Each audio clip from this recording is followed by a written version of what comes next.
មុនមនុស្សយើងចេះសាងសង់លំនៅឋានគេបានដើរត្រាច់ចូលពីកន្លែងមួយទៅកន្លែងមួយអស់រយៈពេលរាប់ពាន់ឆ្នាំក្រោយមកមនុស្សយើងចាប់ផ្ដើមឈប់ដើរត្រាច់ចូលងាកមករស់នៅជាសហគមន៍មួយកន្លែងដោយសង់ផ្ទះសម្រាប់រស់នៅដំបូងជាទូទៅតែងតែមានជញ្ជាំង4និងដំបូលមួយជានិច្ចយូរទៅមនុស្សយើងចេះតែមានបច្ចេកទេសកាន់តែច្រើនដើម្បីសាងសង់ស្ថាបត្យកម្មកាន់តែសាមញ្ញនិងកាន់តែស្រស់ស្អាតប្រណិតឆើតឆាយគួរឲ្យស្ងើចសរសើរក្រៅពីអង្គរវត្តពីរ៉ាមីតមហាកំពែងចិនជាដើមនៅមានស្នាដៃដ៏អស្ចារ្យជាច្រើនទៀតសូមតាមដានទស្សនាដូចតទៅ 1. ព្រះវិហារឡាលីបេឡាកសាងដោយព្រះបាទឡាលីបេឡាដើម្បីឧបកិច្ចជាទីក្រុងយេរូសាឡឹមថ្មីនៅប្រទេសអេត្យូពីនៃទ្វីបអាហ្វ្រិកពីសតវត្សទី7ដល់សតវត្សទី13នៃគ្រិស្តសករាជគេបានកសាងព្រះវិហារសាសនាគ្រីស្ទចំនួន11វិហារនៅទីនេះអ្វីដែលអស្ចារ្យនោះគឺថាព្រះវិហារនីមួយៗកសាងដោយការដាប់ការលងថ្មមួយដុំធំធ្វើវិហារមួយតែម្ដងជាទូទៅកម្ពស់ជាង12ម៉ែត្រពោពេញដោយក្បូរក្បាច់រចនាយ៉ាងល្អវិចិត្រ 2. រូបចម្លាក់ម៉ូអៃមានទម្ងន់ធ្ងន់បំផុតជាង80តោនស្ថិតនៅកោះ Eastern Island នៃប្រជុំកោះ Polynesia នៅលើកោះនេះមានរូបចម្លាក់បែបនេះជាង900រូបភាគច្រើនបែរមុខចេញពីសមុទ្រគេឆ្លាក់ពីថ្មកំអែលភ្នំភ្លើងដោយប្រជាជនរស់នៅលើកោះ Rapa Nui ចន្លោះពីឆ្នាំ1250ទៅឆ្នាំ1500រូបចម្លាក់ដ៏ធំទាំងនេះគេបានយកដុំថ្មមួយដុំធំមកឆ្លាក់ជារូបតែម្ដងហើយរូបមួយត្រូវការពេលជិត1ឆ្នាំទើបឆ្លាក់ហើយនៅបុរាណវិទ្យាជឿថាគេឆ្លាក់រូបទាំងនេះដើម្បីជារូបតំណាងបុព្វការីជនផងជាឆ្មាំការពារផងហេតុនេះហើយទើបគេដាក់រូបបែរមុខមកភូមិដើម្បីមើលថែអ្នកភូមិនេះឯង 3. មហាពុទ្ធបដិមាលក្ខសានជារូបបដិមាដ៏ធំដែលគេបានឆ្លាក់ច្រាំងថ្មដ៏ចោទនៅមាត់ទន្លេកាលពីឆ្នាំ713នៅសម័យរាជវង្សថាងទម្រាំឆ្លាក់រួចរាល់ជាងចម្លាក់នឹងកម្មករបានចំណាយពេលជាង90ឆ្នាំរហូតដល់ឆ្នាំ803ទើបសាងសង់រួចរាល់មានកម្ពស់ជាង71ម៉ែត្រគ្រាន់តែម្រាមដៃប្រវែងជិត3ម៉ែត្រកន្លះរីឯរោមចិញ្ចើមមានប្រវែងរហូតដល់ទៅ5ម៉ែត្រកន្លះព្រះពុទ្ធបដិមាដ៏មហិមានេះមានរៀបរាប់នៅក្នុងកំណាព្យចម្រៀងនិងរឿងនិទានរបស់ចិនទៀតផង 4. ប្រាសាទមីណាក់ស៊ីអាម៉ានជាប្រាសាទសាសនាហិណ្ឌូដ៏ធំមួយដែលកសាងតាំងពីសតវត្សទី6មកម្ល៉េះចំណែករចនាសម្ព័ន្ធដែលយើងឃើញសពថ្ងៃជាការសាងសង់បន្ថែម1000ឆ្នាំក្រោយនោះទេជាប្រាសាទដ៏សំខាន់មួយនៅក្នុងទីក្រុងបុរាណដែលមានអាយុកាល2500ឆ្នាំមួយឈ្មោះថាទីក្រុងម៉ាឌូរ៉ៃភាគខាងត្បូងនៃប្រទេសឥណ្ឌាគេបានឆ្លាក់ក្បូរក្បាច់រចនាយ៉ាងល្អវិចិត្រទាំងក្នុងនិងក្រៅប្រាសាទពណ៌ដែលគេបានឃើញសពថ្ងៃជាពណ៌ដែលគេបានលាបពេលមានពិធីបុណ្យនោះទេមាន14ប្រាង្គឧទ្ទិសទៅអាទិទេពក៏មានឧទ្ទិសទៅមនុស្សណាម្នាក់ក៏មាន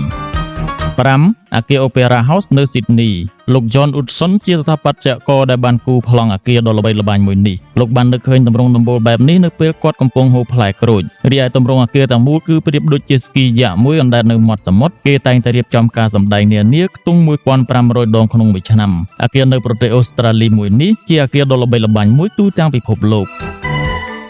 6. វិមាន Himejiគេចាត់ទុកជាស្ថាបត្យកម្មដ៏អស្ចារ្យបំផុតរបស់ជប៉ុនគេបានសាងសង់វិមាននេះឡើងដើម្បីការពារពីសត្រូវនាសម័យសក្តិភូមិហើយគេបានបន្តការសាងសង់បន្ថែមរាប់សតវត្សក្រោយៗមកទៀតដែលបង្ហាញពីភាពចម្រុះសម័យកាលនៅលើអគារដែលមានដល់សព្វថ្ងៃនេះជាភពសំណាងណាស់ដែលវាបានគេចផុតពីការទម្លាក់គ្រាប់បែកកាលពីសម័យសង្គ្រាមលោកលើកទី2គេសង់ទម្រង់មើលទៅដូចជាសត្វហើរគេហៅវិមាននេះថាវិមានកុកស 7.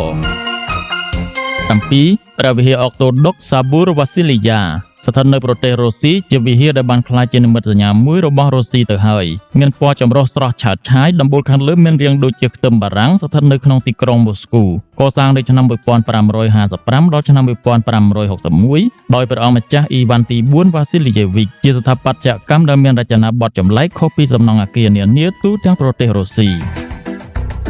8. ស្ពាន Golden Gate ជាស្ពាននៅសហរដ្ឋអាមេរិកចំណាយពេល4ឆ្នាំដើម្បីសាងសង់ដោយរួចរាល់នៅឆ្នាំ1937ជាស្ពានវែងជាងគេបំផុតលើពិភពលោកនាជំនាន់នោះស្ពាននេះបានក្លាយទៅជានិមិត្តសញ្ញានៃរដ្ឋកាលីហ្វ័រញ៉ាទៀតផងដោយសារទីនេះជាតំបន់ឧស្សាហ៍ចុះអាប់ដូច្នេះគេបានលាបពណ៌លឿងទុំលើស្ពាននេះដើម្បីឲ្យគេងាយស្រួលមើលឃើញពេលចុះអាប់ម្ដង 9. Alhambraគេបានសាងសង់នៅលើបន្ទាយបាក់បែកមួយនៅឆ្នាំ889ជារាជវាំងផងជាបន្ទាយផងនៅ Granada ប្រទេសអេស្ប៉ាញតំបន់នេះគ្រប់គ្រងដោយជនជាតិមួរកាន់សាសនាអ៊ីស្លាមជិត1000ឆ្នាំបច្ចុប្បន្នគេអាចនៅមើលឃើញកំពែងការពារនៅឡើយហើយបើគេឡើងទៅលើប៉មមើលមកក្រោមគេអាចមើលឃើញចំការច្បារដំណាំជនជាតិមួរនិងទេសភាពដ៏ស្រស់ស្អាត 10. ពំត្រៀតនៅទីក្រុងពីសាប្រទេសអ៊ីតាលី ជាអគារត្រេតដ៏ល្បីល្បាញមួយទូទាំងពិភពលោកមានកម្ពស់ជិត57ម៉ែត្រកសាងនៅឆ្នាំ1173កសាងរយៈពេល199ឆ្នាំហើយវាបានត្រេតក្រោយពេលសាងសង់រួចរាល់បន្តិចអ្នកជំនាញវិស្វកម្មបានបកស្រាយថាអគារនេះត្រេតដោយសារតែវាមានកម្ពស់ខ្ពស់តែគ្រឹះមានជម្រៅត្រឹមតែជាង3ម៉ែត្រប៉ុណ្ណោះមិនអាចទ្រទ្រង់ទម្ងន់ជាង1400តោននៃអគារនេះបានទេក្រៅពីល្បីល្បាញដោយទម្រង់ស្ថាបត្យកម្មអគារនេះក៏ល្បីល្បាញដោយសារការត្រេតរបស់វាផងដែរ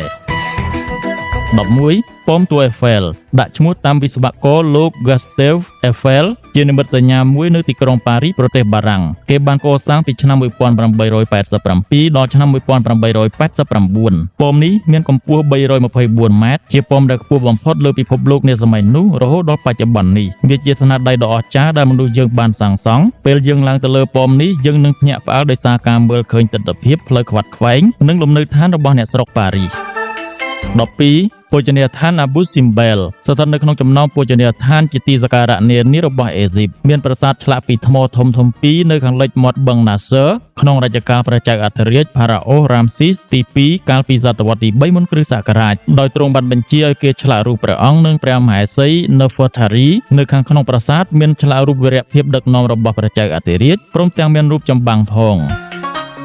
13 Saint Peter Basilica នៅបូរីវ៉ាទីកង់ជាមជ្ឈមណ្ឌលនៃសាសនាគ្រីស្ទនិកាយកាតូលិកទូទាំងពិភពលោកជាវិហារគ្រឹះដ៏ធំមួយទីតាំងនេះគេជឿថាជាទីតាំងដែលសាវក Peter ត្រូវបានឆ្កាងនិងបញ្ចុះសពនៅទីនេះគេចាប់ផ្ដើមកសាងពីឆ្នាំ1506ហើយរួចរាល់នៅឆ្នាំ1615វិចិត្រករល្បីៗបំផុតនាសម័យនោះដូចជាលោក Michelangelo រចនាប្លង់ដំបូលដោមខាងលើរីឯផ្ទៃក្រោមរចនាដោយលោក Bernini 14វាមាននៅ Swanstein ជារាជវាំងមួយកសាងនៅឆ្នាំ1869នៅតំបន់ភ្នំអាល់ភាគខាងត្បូងបំផុតនៃប្រទេសអាល្លឺម៉ង់ដោយព្រះចៅ Ludwig ទី2វាមាននេះមានរចនាបថបែបរ៉ូម៉ាំងដ៏លោវិចិត្រនៅលើកំពូលកូនភ្នំមួយដែលគេបានសាងសង់នៅឆ្នាំ1886តែជាអកុសលព្រះចៅ Ludwig ទី2បានសោយទីវង្គតនៅឆ្នាំនោះដែរ15អគារ Burj Khalifa ជាអគារខ្ពស់កប់ពពកមួយមាន163ជាន់មានកម្ពស់ដល់ទៅ828ម៉ែត្រគឺសឹងតែ1គីឡូម៉ែត្រឡើងទៅលើទៅហើយបើកសម្ពោធឲ្យប្រើប្រាស់កាលពីឆ្នាំ2010ក្រោយពីសាងសង់ទាំងយប់ទាំងថ្ងៃអស់រយៈពេល6ឆ្នាំមកកាលគេសាងសង់3ថ្ងៃគេធ្វើឲ្យ1ជាន់ជាអគារដ៏ខ្ពស់អស្ចារ្យនៅទីក្រុងប្រណិតឌូបៃនៃប្រទេសអេមីរ៉ាតអារ៉ាប់16វាលស្រែថ្នាក់អ៊ីហ្វូហ្គាវជាវាលស្រែដែលគេរៀនដើម្បីស្ទូងស្រូវតាមជម្រាលភ្នំនៅស្រុកបាណាវខេត្តអ៊ីហ្វូហ្គាវប្រទេសហ្វីលីពីនរំលេចចេញនៅទេសភាពដ៏ស្រស់ស្អាតគួរឲ្យចង់គយគន់មានអាយុកាលជាង2000ឆ្នាំមកហើយវាលស្រែនេះក៏ជាសម្បត្តិបេតិកភណ្ឌអង្គការ UNESCO ផងដែរបច្ចុប្បន្នម្ចាស់ស្រែទាំងនេះនៅតែសាបព្រោះដកស្ទូងនៅតាមស្រែនេះនៅឡើយទេ17ប្រាសាទអាក្រូប៉ូលីសនៅទីក្រុងអាថែនប្រទេសក្រិចកសាងនៅសតវត្សទី5មុនគ្រិស្តសករាជជាប្រាសាទដ៏ទាក់ទាញបំផុតមួយនៅទីនេះមានប្រាសាទ Athena Neik Erection និងប្រាសាទ Parthenon ដែលកសាងនៅទីទួលមួយនៅឆ្នាំ440មុនគ្រិស្តសករាជប្រាសាទ Parthenon បានក្លាយជានិមិត្តរូបអត្តសញ្ញាណរបស់ប្រទេសក្រិច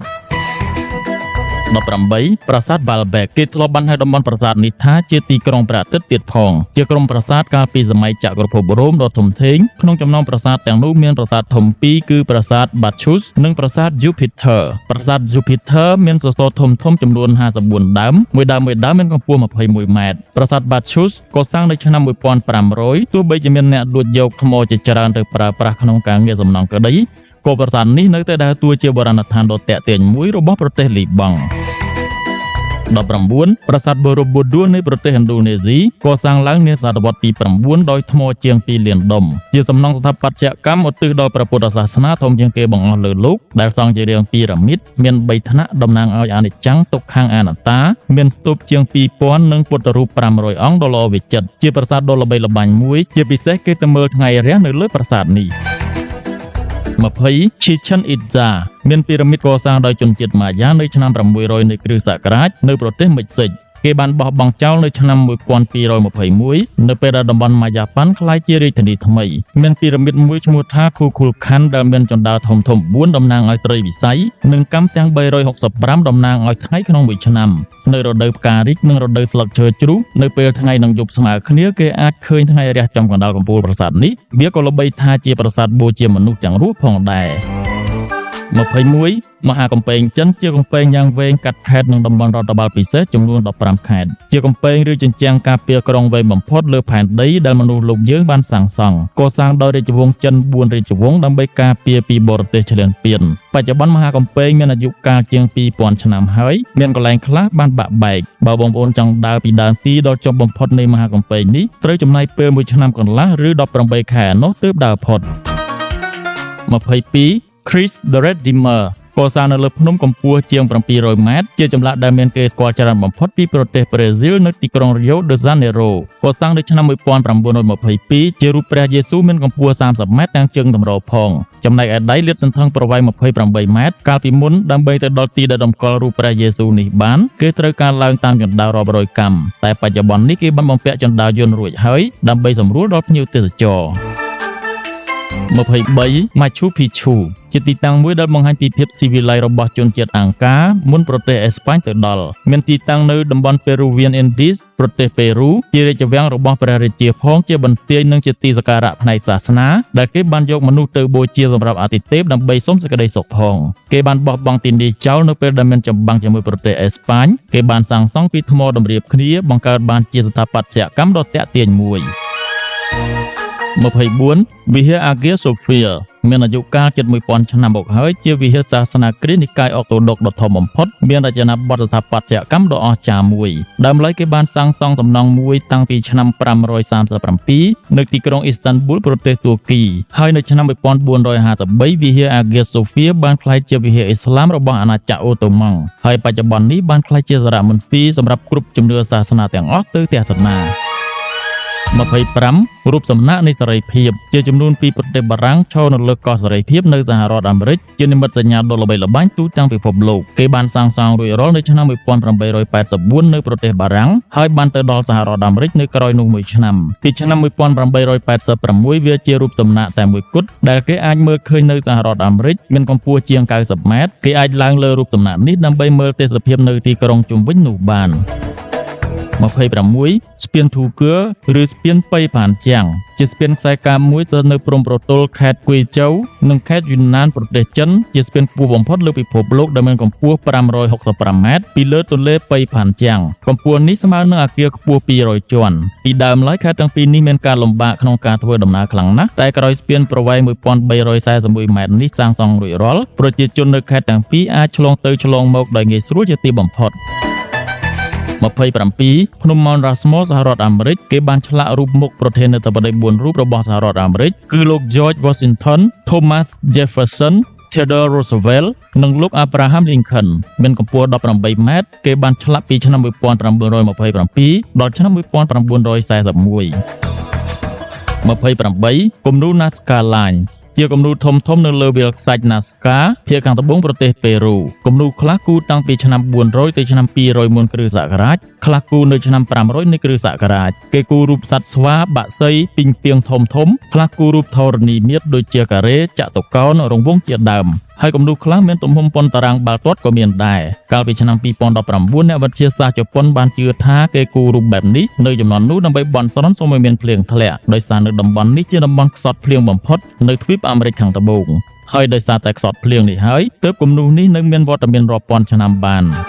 29មហាចេតិយ Svedagon នៅទីក្រុងយ៉ាងហ្គនប្រទេសមីយ៉ាន់ម៉ាជាទីសក្ការៈដ៏មានតម្លៃមហិមាគេសាងសង់ដោយមាសជាង60តោនហើយនៅលើកំពូលមហាចេតិយនេះមានដាំពេជ្រដ៏ធំ75ការ៉ាត់ឬ15ក្រាមនិងគ្រាប់ពេជ្រដាក់លម្អជាង4500គ្រាប់ទៀតគេជឿថានៅមហាចេតិយនេះមានតម្កល់ព្រះកេសារបស់ព្រះសម្មាសម្ពុទ្ធទៀតផង30ទាហានប្រយុទ្ធធ្វើពីដីដុតនៅប្រទេសចិនជាទាហានដីដុតដែលគេកប់នៅក្នុងភ្នូព្រះចៅអធិរាជទី1របស់ចិនឈិនស៊ឺហួងកាលពីឆ្នាំ210ទៅឆ្នាំ209មុនគ្រិស្តសករាជជាកងទ័ពដីដុតដែលគេធ្វើដើម្បីរៀបចំកិច្ចពិធីព្រះរាជាសោយទីវង្គតដោយគេបានយកទាហានទាំងនោះទៅកប់ដោយជឿថាដើម្បីការពារស្ដេចនៅជាតិក្រោយភ្នូនេះមានទីតាំងនៅខេត្តសាន់ស៊ីប្រទេសចិនក្នុងនោះមានចម្លាក់ទាហានជាង800រូបរទេះ130និងសេះ520សេះ31 Windmill នៅប្រទេសហូឡង់គេបានស្គាល់ថាវាជាអត្តសញ្ញាណនៃវប្បធម៌ប្រទេសហូឡង់ទៅហើយបច្ចុប្បន្ននេះមានរោងកង្ហារបែបនេះជាង 1200 កន្លែងដែលនៅសេសសល់ហើយកំពុងតែដំណើរការនៅឡើយជាគំនិតច្នៃប្រឌិតដ៏អស្ចារ្យរបស់មនុស្សជាតិយើងនៅហូឡង់គេប្រើឧបករណ៍នេះជាពីរផ្នែកទី1គឺដើម្បីបូមទឹកផ្នែកទី2ប្រើក្នុងវិស័យឧស្សាហកម្មដូចជាកិនម្សៅអាឈើផលិតក្រដាសជាដើម32 Great Buddha Kamakura ជាព្រះពុទ្ធបដិមាកសាងពីលង្ហិនដ៏ធំនៅប្រទេសជប៉ុនមានកម្ពស់ជាង13ម៉ែត្រមានទម្ងន់ខ្ទង់93តោនទៅ103តោនយោងតាមកំណត់ត្រារបស់វត្តព្រះពុទ្ធបដិមានេះកសាងតាំងពីឆ្នាំ1252នាសម័យ Kamakura របស់ជប៉ុនម្លេះ33 La Grada Familia ជាសំណង់វិហារកាតូលិកដែលសាងសង់មិនទាន់ស្រេចមួយនៅទីក្រុងបាសេឡូណាប្រទេសអេស្ប៉ាញដែលគេបានចាប់ផ្ដើមសាងសង់នៅឆ្នាំ1882ជាវិហារកាតូលិកបែបជនជាតិកាតាឡានដ៏ស្រស់ស្អាតមានក្បាច់រចនាលម្អនិងចម្លាក់រស់រវើកសង់បែរមុខទៅទិសខាងកើតតំណាងឲ្យការប្រសូតរបស់ព្រះយេស៊ូវគ្រីស្ទនាសម័យទំនើបនេះគេបានលើកគម្រោងនិងបន្តការសាងសង់វិហារនេះដើម្បីបញ្ចប់ការដ្ឋាននៅឆ្នាំ2026ប៉ុន្តែដោយសារតែវិបត្តិ COVID-19 ដែលនាំឲ្យមានការអាក់ខានលើការសាងសង់គេរំពឹងថាការដ្ឋាននេះនឹងបញ្ចប់នៅឆ្នាំ2034 Stonehenge ជាអច្ឆរិយវត្ថុមួយក្នុងចំណោមអច្ឆរិយវត្ថុទាំង7លើសកលលោកដែលបានតាក់ទាញភ្ញៀវទេសចរទូទាំងពិភពលោកឲ្យទៅទស្សនាគេយកបង្គោលថ្មធំកម្ពស់4ម៉ែត្រទំហំមុខកាត់2ម៉ែត្រទម្ងន់25តោនក្នុងបេះដូងទៅដាំជារង្វង់ភ្ជាប់គ្នាដោយដាក់ដុំថ្មយ៉ាងធំសង្កត់ពីលើសំណង់ថ្មទាំងនេះគេបានកសាងតាំងពីជាង 3000 ឆ្នាំមុនគ្រិស្តសករាជមកម្លេះហើយត្រូវចំណាយពេលរាប់រយឆ្នាំដើម្បីកសាង36 ប្រាសាទ Colosseum ជាអគារមួយក្នុងចំណោមអគារល្បីល្បាញបំផុតមានទីតាំងនៅចំបេះដូងនៃទីក្រុងរ៉ូមប្រទេសអ៊ីតាលីវាជាសាលមហោស្រពដ៏ធំសម្បើមរបស់ចក្រភពរ៉ូមដែលឈរជើងជាង 2000 ឆ្នាំក្រោយការសាងសង់រួចរាល់រហូតមកដល់ពេលបច្ចុប្បន្ននេះគេបានសាងសង់របងពីខាងក្រៅ3ជាន់បង្កើតបានជាទិដ្ឋភាពដ៏ល្អប្រណិតមួយដែលគេប្រើដើម្បីប្រារព្ធការប្រកួតកីឡានានាកីឡាបាញ់សត្វព្រៃនិងសម្ពយុទ្ធកងទ័ពជាដើមសាលមហោស្រពអាយុកាលជាង 2000 ឆ្នាំនេះអាចដាក់មនុស្សបានជាង 80000 នាក់ឯណោះ37 ទីក្រុងពេត្រានៃប្រទេសហ្សូកដានីជារាជធានីបុរាណនៅតំបន់វាលខ្សាច់ដែលគេបានឆ្លាក់ថ្មភក់ពណ៌ផ្កាឈូកដ៏ធំនៅចន្លោះសមុទ្រក្រហមនិងសមុទ្រមរណៈគេលំបាកនឹងជឿណាស់ថាទីនេះធ្លាប់ជាសួនច្បារពណ៌បៃតងនិងទីផ្សារដែលមនុស្សទិញដូរយ៉ាងអ៊ូអរនោះជំនួសឲ្យការដើរមើលគេអាចជួលសត្វអូតជិះដើម្បីមើលស្ថាបត្យកម្មដ៏អស្ចារ្យមួយនេះបាន38 ប្រាសាទអង្គរវត្តជាប្រាសាទដ៏ប្រណិតនិងធំជាងគេមួយក្នុងចំណោមប្រាសាទនៅតំបន់អង្គរមានឈ្មោះដើមថាបរមវិស្ណុលោកសាងសង់នៅសតវត្សទី12ក្នុងរជ្ជកាលព្រះបាទសូរ្យវរ្ម័នទី2ដើម្បីឧទ្ទិសថ្វាយព្រះវិស្ណុនៃសាសនាហិណ្ឌូជាប្រាសាទសាសនាធំបំផុតលើពិភពលោកដែលជាប់កំណត់ត្រា Guinness World Records ក្នុងអំឡុងឆ្នាំ1985ជាប្រាសាទមួយដែលឆ្លុះបញ្ចាំងនៅគំនិតជនជាតិខ្មែរដែលបានសាងសង់ទីសក្ការៈតំណាងឲ្យភ្នំដែលជាលំនៅនៃទេពក្នុងសាសនាហិណ្ឌូ39 Taj Mahal ស្ថិតនៅរដ្ឋឧត្តារប្រទេសឬឧត្តរប្រទេសភាគខាងជើងប្រទេសឥណ្ឌាកសាងដោយព្រះចៅអធិរាជមូហ្គាល់ព្រះនាមសាហ៍ចាហាន់ដើម្បីធ្វើជាភ្នូរសម្រាប់មហេសីសំណព្វចិត្តរបស់ព្រះអង្គនិងខ្លួនព្រះអង្គផ្ទាល់ជាស្ថាបត្យកម្មដែលគេបានថែរក្សាបានល្អបំផុតមួយគេហៅវិមាននេះថាដំណក់ទឹកភ្នែកមិនអាចកណនាបានជាអគារដែលមានភាពចម្រុះមួយក្រៅពីអគារចេតិយដំបូលពណ៌សនៅមានអគារស្អាតៗជាច្រើនទៀតដែលឆ្លុះស្រមោលក្នុងអាងទឹករួមទាំងសួនច្បារមានផ្ការីកស្គុះស្គាយទៀតផង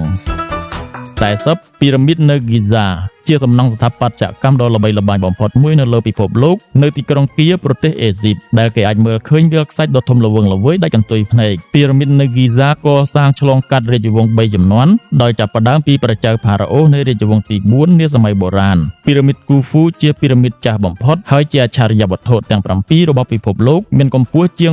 138ម៉ែត្រតើបងប្អូនបានដឹងពីអ្វីខ្លះទៀតសូមខមមិនឲ្យយើងខ្ញុំបានដឹងផងសូមអរគុណ